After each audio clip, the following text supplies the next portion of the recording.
মালটা এই 6 জায়গায় তুমি দান করো। অতএব তুমি মাল দান করবে। আর তারপর ওয়াকামাস সালাতা 7 নম্বরে তুমি নামাজ আদায় করবে। বেনামাজি মুমিন হতে পারে না, মুমিন কোনোদিন বেনামাজি হতে পারে না। ওয়াকামাস সালাতা ওয়া আতাজ যাকাতা, মাল বেশি হলে তোমাকে যাকাত দিতে হবে। 9 নম্বরে ওয়াল মুফুনা বিআহদিহিম ইযা আহাদু, কাউকে দেখা করার কথা বলেছো, কাউকে কোনো টাকা দেওয়ার ওয়াদা করেছো, মাদ্রাসাকে 10,000 দেওয়া ওয়াদা করেছো, কাউকে বলেছো বন্ধু তোমাকে বিকালে দেখা করব, কাউকে বলেছো তুমি 200 টাকা পাও পরশু দিন নিয়ে নাও। আমার আল্লাহ বলছেন যখন তুমি কোনো ওয়াদাতে আবদ্ধ হয়ে যাবে তখন তুমি ওয়াদা ফেল করবে না। মুসলমানের গর্দন চলে যাবে এটা আসান, কিন্তু মুসলমান ওয়াদা ফেল করতে পারে না। আর 10 নম্বরে হলো ওয়াসাবিরিনা ফিল বাসাই ওয়াদ-দারাই ওয়া হিনাল বাস, বিপদ আপদ তোমার চড়াই উতরাই যেমন হোক না কেন এবং জিহাদের ময়দান হোক না কেন তুমি ধৈর্য ধারণ করবে। তাহলে এবার 10টা গুনিয়ে দে।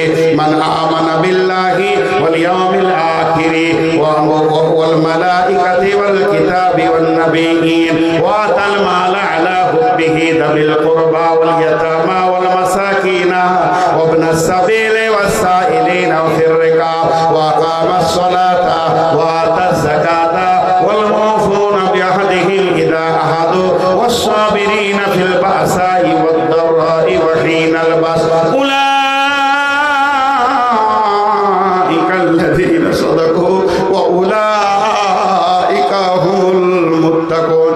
আল্লাহ বলছে যারা আল্লাহর উপরে ঈমান থাকবে, আখিরাতের উপরে ঈমান থাকবে, ফেরেশতার উপরে ঈমান থাকবে, আর কিতাবের উপরে ঈমান থাকবে, নবীদের উপরে ঈমান থাকবে, ওই লোকটা মাল দান করবে, ওই লোকটা নামাজ পড়বে, ওই লোকটা যাকাত দেবে এবং ওই লোকটা ওয়াদা পূরণ করবে, আর ওই লোকটা বিপদ আপদে ধৈর্য ধারণ করবে। আমার রব বলছে সারা বিশ্ব যদি তোকে বেঈমান বলে আমি আল্লাহ বলছি তোরাই হলি প্রকৃত সত্য এবং তোরাই হচ্ছিস মুত্তাকি।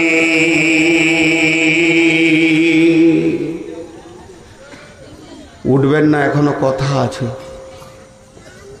গোটা বোতলটাতে আতর ভরে দিলাম, শুধু এইটা লাগালাম না 2 মিনিট, সবসময় বিপদ। তো আমাকে 2 মিনিট কথা বলতে দেন। আমি শুরু করেছিলাম কি দিয়ে, আমরা জান্নাতে যাব, ডান হাতে সার্টিফিকেট নিব, আমরা উল্লাস করব, কিয়ামতের দিন হাসবো, আমরা আনন্দ করব। আমার আল্লাহ সে রাস্তা ছেড়ে রেখে দিয়েছেন যেগুলো করতে চাইছি। আল্লাহ বলছে তোরা মুত্তাকি হয়ে যা। যদি তোরা মুত্তাকি হয়ে যাস এগুলো সব তোরা পেয়ে যাবি। তাহলে আমরা মুত্তাকি হলে পেয়ে যাব। মুত্তাকি হব কি করে? আমার ভিতরে 5টা ঈমান থাকতে হবে, 5টা আমল হতে হবে। 5টা ঈমানের কথা কি? আল্লাহর উপরে ঈমান, আখিরাতের উপরে ঈমান, ফেরেশতার উপরে ঈমান, কিতাবের উপরে ঈমান, নবীদের উপরে ঈমান। আমল কি? মাল দান করতে হবে, যাকাত দিতে হবে, নামাজ পড়তে হবে, ওয়াদা পূরণ করতে হবে এবং বিপদ আপদে ধৈর্য ধারণ ধরতে হবে। এখানে যতটি লোক বসে আছেন, কেটে কেটে বলছি, আমি নূর মোহাম্মদ আপনাদের আজকে মেহমান। আমার পরিচয় নেন, আমি আল্লাহর গোলাম, রসুলের উম্মত, এই পৃথিবীর বুকে একজন নগণ্য যার কোনো মূল্য নাই। তবে এই চেয়ারটা কেন দিয়েছে আল্লাহ আমি জানি না। হাত দুটি ধরে বলছি, সকলে 10টা মিনিট উঠবেন না। 10টা মিনিট আমি টাইম নিয়েছি। আপনি ঘড়ি দেখলেন, আমিও ঘড়ি দেখে নিচ্ছি। হে আমার মা, ওরে আমার বেটি, আজকে যতটি মহিলা এখানে দাঁড়িয়ে আছেন আর বসে আছেন, আমি আপনাদেরকে একদিনের ছোট হলো এটা আমার বেটি, যেটা একদিনের বড় সেটা আমার মা, যেটা আমার বয়সের ওটা আমার বোন। 3টে আত্মীয়তাতে জড়ালাম 2 মিনিটের জন্য। আল্লাহর ওয়াস্তা দিচ্ছি আপনারা কেউ উঠবেন না, আল্লাহর ওয়াস্তা দিচ্ছি, মানুষের লয়। আমি 5টা কথা বলবো কালেকশনের ওপরে, এটা একটু ধৈর্য ধরে শুনবেন। হজরতে রাসূলুল্লাহ সাল্লামের কাছে একটা সাহাবী এলো, বলে ইয়া রাসূলুল্লাহ কিছু দেন। বলে ওসমানের কাছে যাও। তো ওসমান ওর বিবিকে বকছে, 2টো প্রদীপ জ্বেলেছে তার জন্যে। তো তো ও মনে মনে ভাবছে যার ঘরে দুটো প্রদীপ জ্বললে বউকে গাল দেয় সে আবার দান করবে। তো পরবর্তীকালে ওকে এক গাদা মাল দিল। তো ওই লোকটা প্রশ্ন করলো, আমিরুল মুমিনিন, আপনি মালের জন্য বউকে বকছেন, দুটো প্রদীপ জ্বালার কারণে এত মাল দিলেন কেন? তো উনি উত্তরে বলেছিলেন, তোমার আখেরাতের জ্ঞান আছে তো? হ্যাঁ। বলে স্বচ্ছ নাই, পরিষ্কার করে নাও। আখেরাতের দিনটা হলো হিসাবের দিন, সেই দিন হিসাব লেনদেন হবে। আমরা যেগুলো খরচা করছি এগুলোর হিসাব আল্লাহকে আমাদেরকে দিতে হবে, আর যেগুলো আমি দান করছি এর হিসাব আল্লাহ আমাকে দেবেন। অতএব সেই দিনে হিসাব নেওয়া আসান কিন্তু দেওয়া কঠিন। এই জন্য আমাকে খরচা করতে ভয় লাগে, দান করতে ভালো লাগে। যতটি লোক বসে আছেন আমি আপনাদেরকে একটা ঘটনা শোনাবো, আমার মা বোনদেরকেও একটা ঘটনা শোনাবো, যেটা তবুকের যুদ্ধ হয়েছিল। তবুকের যুদ্ধটা যদি তুলে ধরা হয় বহুত কথা চলে আসবে। তো এই যুদ্ধটা একটা মর্মান্তিক ঘটনা হয়েছিল। আল্লাহ রসুল মসজিদে নববীতে শুনতে পেল জর্ডান, ফিলিস্তিন এবং ইরান আর একটা দেশ, চারটা দেশ তখন একসঙ্গে বৃহত্তর ছিল। সেই বর্ডারে যুদ্ধটা হয়েছিল। গোয়েন্দা মারফত রসুল্লাহ সাল্লাম খবর পেয়েছিলেন। রসুল্লাহ সাল্লাম সাহাবীদেরকে নিয়ে তৈরি করলেন। তো মুসলিম সৈন্য 30,000 ছিল, 1.5 লাখ বেঈমানদেরকে ময়দান ছাড়া করে দিয়েছিল। জানেন হযরত উমারের সেদিন ভাষণ কি ছিল জানেন? হযরত উমার রসুল্লাহ সাল্লামের দিকে তাকিয়ে দেখছেন আল্লাহ রসুল একটু ভারাক্রান্ত হয়ে রয়েছে। ইয়া রাসূলুল্লাহ, আপনি এত চিন্তিত কেন? বলে, উমার তোমার কি মনে হয় আমরা আছি 30,000 আর ওদিকে আছে 1.5 লাখ? হযরত উমার বলেছিলেন, ইয়া রাসূলুল্লাহ আপনি চিন্তা করিয়েন না, মনোবল দেওয়ার জন্য বলেছিলেন। ইয়া রাসূলুল্লাহ আমি একাই 1.5 লাখকে দেখে নিব, কারণ যার দিলে আল্লাহ আছে সে জীবিত, যার দিলে আল্লাহ নাই সে মুর্দা। আমি একটা হুঙ্কার মারবো বাঘের মতো, 1.5 লাখ ভেড়া ময়দান ছেড়ে দিয়ে তারা চলে যাবে। এরকম মুসলিম সৈন্যরা সেদিন সেজেছিলেন। কিন্তু বন্ধুরে, যখন নবীজির কাছে খবর এলো যে তবুকের অভিযান শুরু করতে হবে, যেহেতু বাদশাহ হিরাক্কাল সে একজন বড় বাদশাহ, সারা বিশ্বে দাদাগিরি করছে, শুধু এই দেশকে জয় করছে, ওই দেশকে মারছে, একে কাটছে, যেমন বর্তমানে আমেরিকা করছে, সারা দুনিয়াকে জালিয়াতি করে রেখেছে। ওই রকম বাদশাহ হিরাক্কাল এমন অবস্থা করে রেখেছে, এমন সময় বাদশাহ হিরাক্কাল শুনছে যে মক্কা মদিনায় একটা শক্তি উঠেছে, তত্তর করে। এই শক্তিটা যদি না দাবাতে পারো তাহলে বাদশা রে তোমার গদি চলে যাবে। এর মাথাটা তখন কাজ করছে। ওই ওখানে কে নেতৃত্ব দিয়েছে? বলে যে নেতৃত্ব দিয়েছে তার নাম হচ্ছে নবী মুহাম্মদ রাসূলুল্লাহ সাল্লাল্লাহু আলাইহি সাল্লাম। হতভাগা, তুই জানিস না কোন পাওয়ারের মাল 11 লাখ ভোল্টের তারে তুই হাত দিতে গেছিস? হতভাগা এবার এদিকে খেয়াল পড়ে গেল। আর গোয়েন্দা মারফতে বিশ্ব নবী খবর পেয়ে গেলেন তবুকের অভিযান শুরু করতে হবে। সৈন্যদেরকে বলতে, সাজো সৈন্য সাজো, রেডি হও। বিশ্ব মুসলিমদেরকে পৃথিবী থেকে উড়িয়ে দেওয়ার জন্য বেঈমানরা মাথা ছাড়া দিয়েছে। সমস্ত সৈন্য দল সেদিন উঠে গেল। ইয়া রাসূলুল্লাহ কি লাগবে বলেন, কি চাই? জান চাই না মাল চাই? যা চাইবেন তাই দিব। আল্লাহর নবী বললেন তোমরা রেডি হয়ে যাও। হযরত বেলালকে বললেন তুমি এলান করে দাও, তবুকের অভিযানের জন্য মাল জমা করতে হবে। যখন এলান হয়ে গেল, ও মদিনার আনসার মুহাজিরেরা, ও মদিনার আনসার মুহাজিরেরা, তোমরা কান করে শোনো, আমাদেরকে এখন অভিযানে বেরিয়ে যেতে হবে। বাইতুল মালে কিছুই নাই, অস্ত্র শস্ত্র কিছু নাই, যার কাছে যা মাল আছে মসজিদে নববীতে জমা করে দেন। আল্লাহ রাসূল 3 ধরনের কালেকশন করেছেন। কখনো লোক পাঠিয়ে কালেকশন করেছেন, কখনো চাদর ঘুরিয়ে কালেকশন করেছেন, কখনো যে দান করবে তাকে কাছে ডেকে নিয়েছেন। ও আমার বন্ধু, এটা ছিল তবুকের অভিযানে। বিশ্ব নবী যখন এলানটা করে দিল, মদিনার আনসার মুহাজিরেরা, বিশ্ব নবী এলানটা করেননি, বিশ্ব নবীর তরফ থেকে এলানটা হয়েছিল। মদিনার মেয়েরা তখন ভিড় লাগিয়ে দিল। একদিকে পুরুষের ভিড়, একদিকে মেয়েদের ভিড়। মেয়েরা নিজের নাকের কানের হাতে পায়ে যা ছিল খুলে দিয়ে, ইয়া রাসূলুল্লাহ আমরা চাই আল্লাহর দ্বীনকে, আমরা চাই কোরআনকে, আমরা গলায় কানে কিছুই পৃথিবীতে কিছু নাই, ইয়া রাসূলুল্লাহ আপনি রেডি হয়ে যান। পুরুষের একদিকে ভিড় পড়ে গেছে, ইয়া রাসূলুল্লাহ এটা আমার মাল, ইয়া রাসূলুল্লাহ এটা আমার মাল। মালের ঢেরি হতে লাগলো, যেন একটা রোডে অ্যাক্সিডেন্ট হলে মানুষ যেমন দৌড়ে যায়, আজকে জালসাতে মানুষ চারিদিক থেকে যেমন দৌড়ে আসছে। বিশ্বনবী এলানের পরে পরে গোটা মদিনাতে নারী পুরুষ থেকে নিয়ে শিশু বৃদ্ধ কেউ বাড়িতে ছিল না, সব যেন মসজিদে নববীকে ঘিরে নিয়েছিলেন মৌচাকের মতো। কি যেন মরুভূমিতে এসেছে তারা, শুধু এতটুকুই, তবুকের অভিযানে বেঈমানদের দাঁত ভাঙতে হবে। ছোট ছোট দুটি কথা বলবো। এখানে অনেক আলেম বসে আছেন, আমি কিন্তু আলেম নই। আমার ডিগ্রি হচ্ছে আলেমদের জুতা বহা। কোনো আলেমের জুতা যদি আমার মাথায় দিয়ে দেয় তো ওর জুতাটারই দাম কমে যাবে, আমার এতটুকু ইলম নাই। তো শুধু দুটি কথা আপনাদেরকে বলবো। এই মাদ্রাসাটা যেটা চলছে এটা জিহাদের, এটা নীরব বিপ্লব, কোরআনকে ওপর দিকে তোলার জন্য চলছে। তো আজকে আপনাদেরকে আমি মাত্র 10 মিনিটের জিহাদে আবদ্ধ করলাম। নিঃশ্বাসটা বন্ধ হয়ে যাবে, তখন থেকে আখেরাতের রাস্তায় যাত্রা শুরু হয়ে যাবে। একটা কবর হলো আখেরাত, কিয়ামত আখেরাত, পুলসেরাত আখেরাত, জাহান্নাম আখেরাত, জান্নাত আখেরাত। মতের পর থেকে নিয়ে জান্নাত জাহান্নাম পর্যন্ত একটা লম্বা জিন্দেগি রয়েছে। এর উপরে বিশ্বাস রাখতে হবে, কতটাই বিশ্বাস রাখতে হবে, যেমন সকালে সূর্য উঠলে পৃথিবী দেখতে পায়, ওই রকম চোখে দেখার মতো আখিরাতকে বিশ্বাস করতে হবে। সাহাবীটার নাম হযরতে বুরাইদা। হযরতে বুরাইদা রাদিয়াল্লাহু তাআলা আনহুকে বিশ্বনবী বলছেন, বুরাইদা রে। বুরাইদা বললেন, লাব্বাইক ইয়া রাসূলুল্লাহ। নবীজি বললেন, বুরাইদা তুমি তোমার ঈমানের খবর বলো। হযরতে বুরাইদা বলছেন, ইয়া রাসূলুল্লাহ আমি ঈমানে 100তে 100 মজবুত আছি, আমার ঈমান এতটুকু কমেনি।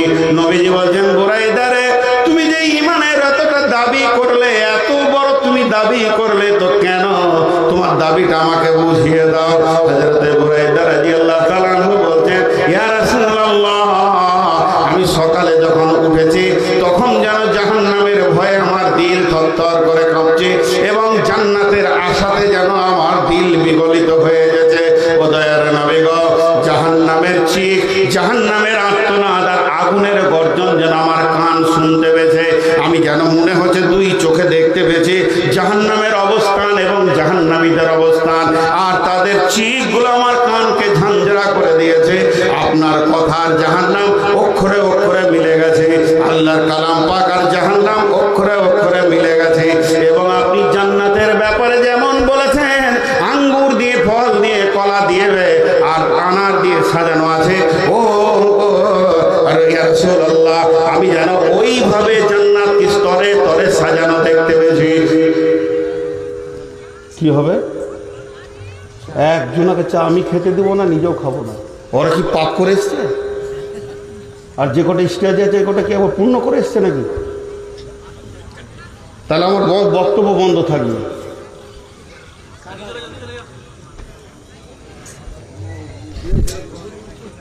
এখানে চা খাবে আর জাহান্নামের বায়ান চলছে, আমি এগুলো নিতে পারি না, এই জন্য আমাকেও কেউ লেয় না।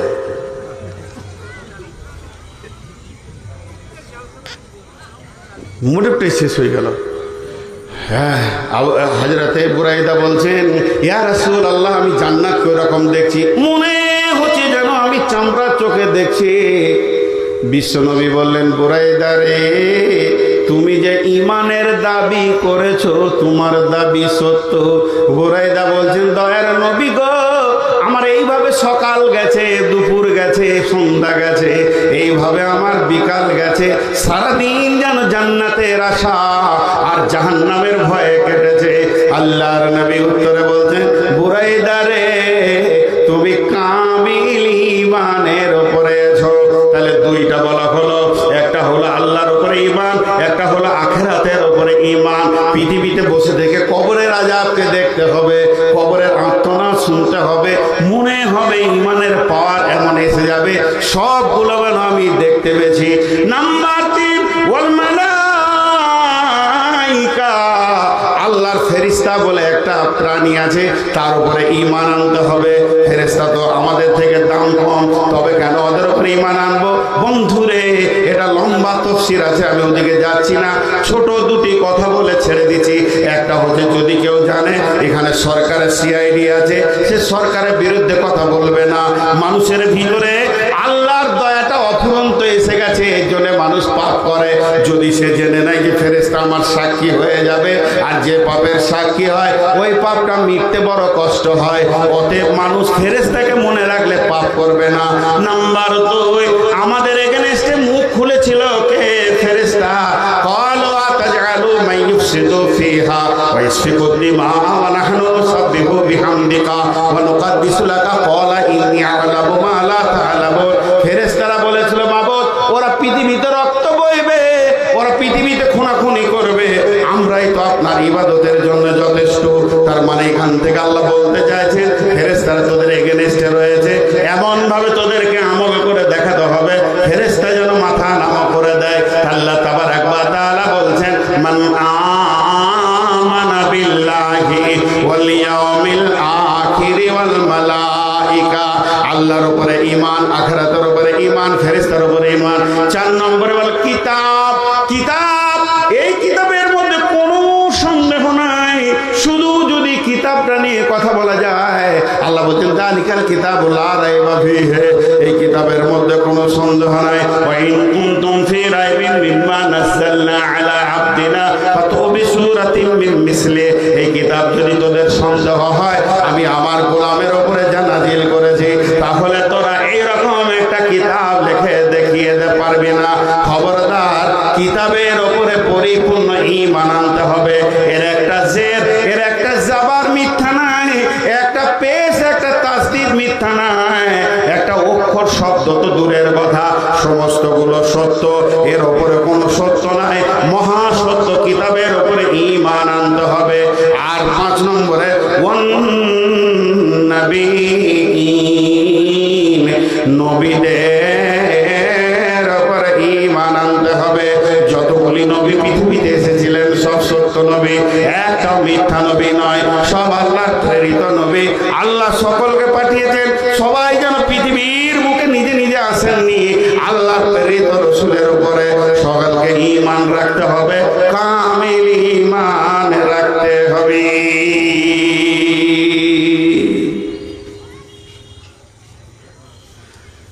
জি, আমরা তো মুসলমান মুমিন। এখন যদি জিজ্ঞেস করি রাসূলুল্লাহ সাল্লাল্লাহু আলাইহি ওয়াসাল্লাম সত্য না মিথ্যা, সবাই বলবে সত্য। সেই যুগে কাফের উমাইয়া উটকে খেতে দিচ্ছে, আর উটের পিঠে এমনি করে মারছে, থাবা মারছে, থাবা মারছে।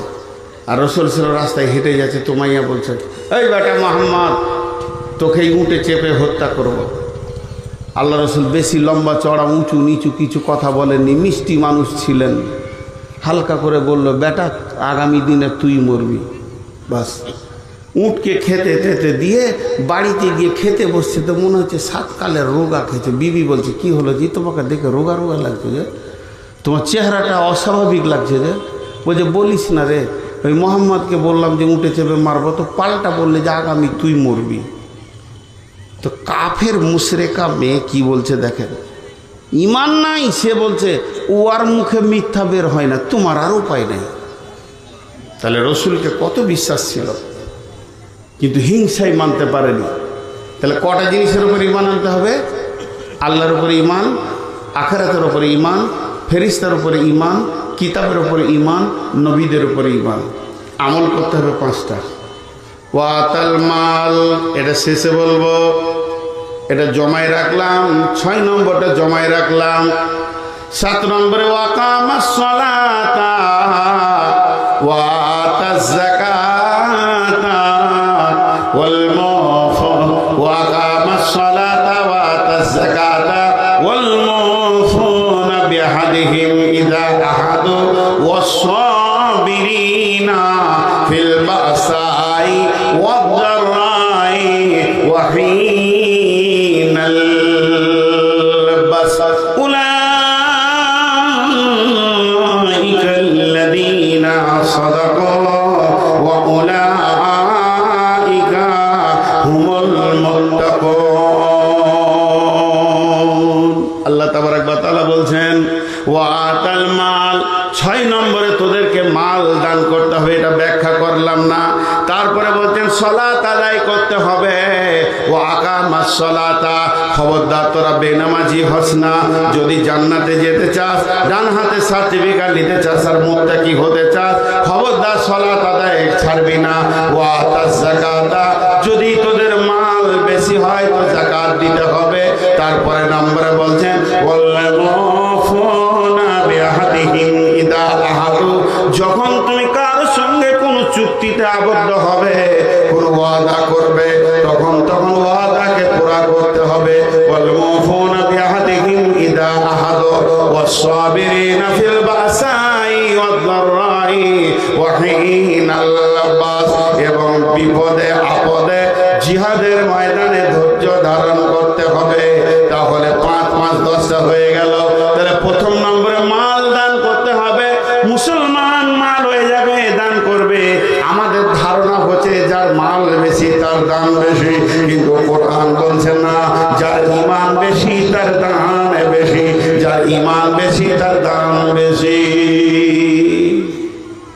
মাঝে একটা 30 সেকেন্ডে কথা বলছি।